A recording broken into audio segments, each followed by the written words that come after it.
Hi, hello. So I'm thinking about Owen Barfield's term figuration, and I'm thinking about it in terms of Rudolf Steiner's term, the etheric or etheric forces or formative forces.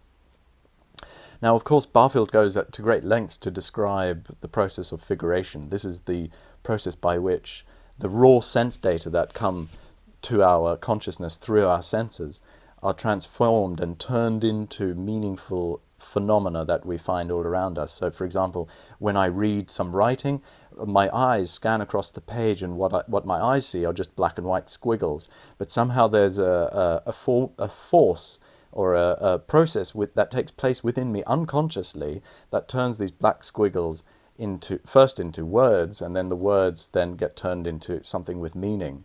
So I'm directly reading the meaning of the writing. I'm not seeing the black and white squiggles per se. There's a process in me which turns the black and white squiggles into something meaningful. Similarly, if I look at a tree or hear a bird singing, this is Barfield's example, the bird song.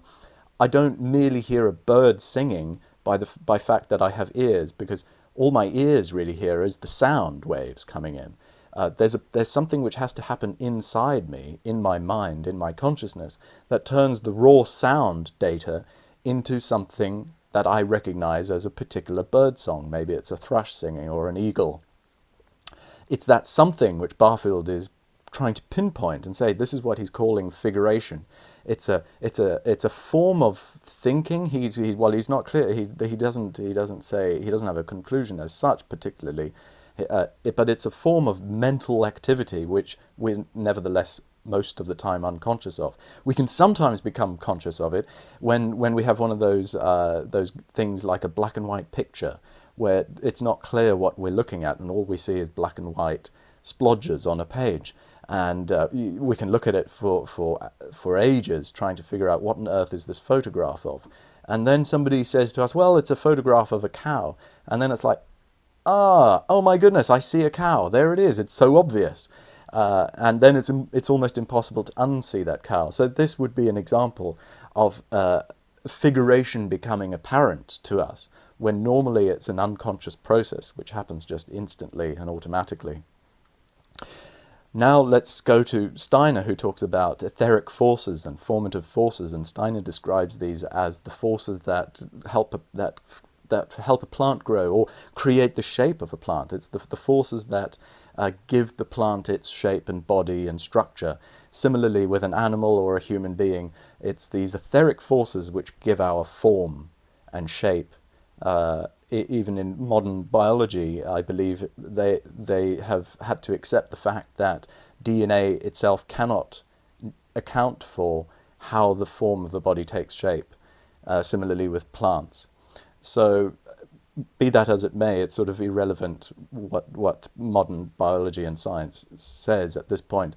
The point is to imaginatively think about the formation of animals and plants in a new way, and another way other than just a mechanical Darwinistic sort of meaningless way. So Stein is talking about etheric forces shaping a plant, helping it grow,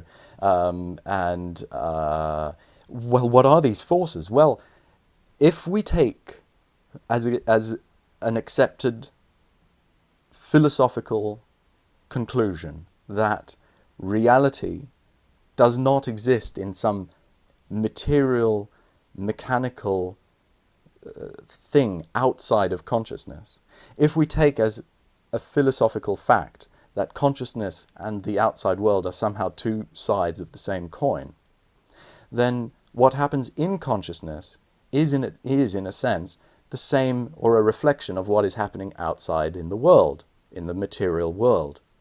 Now we can already experience the forces of figuration, as Barfield calls them, in our own mind as the raw sense data get structured into meaningful phenomena. We can already experience these formative forces within ourselves.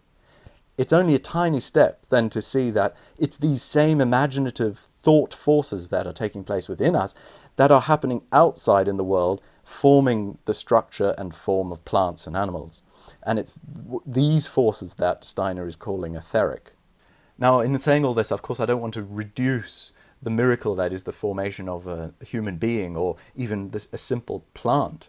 I don't want to reduce this to something as mundane and trivial as the mental process that happens in my mind when I turn black squiggles on a page into a meaningful sentence.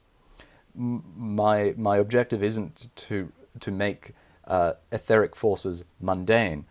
All I want to point out is that they are the same etheric forces which are happening inside in me on a microscopical level, perhaps, when I read something or hear a songbird, as are happening on a bigger scale, more miraculous scale, in the formation of a plant, in the formation of an animal, or even in the formation of a human being. It's the same. These are etheric forces that are active in the world and in me, which I experience on a tiny scale, where in the process of figuration, of what Barfield calls figuration. Etheric forces. Figuration is the process of etheric imagination,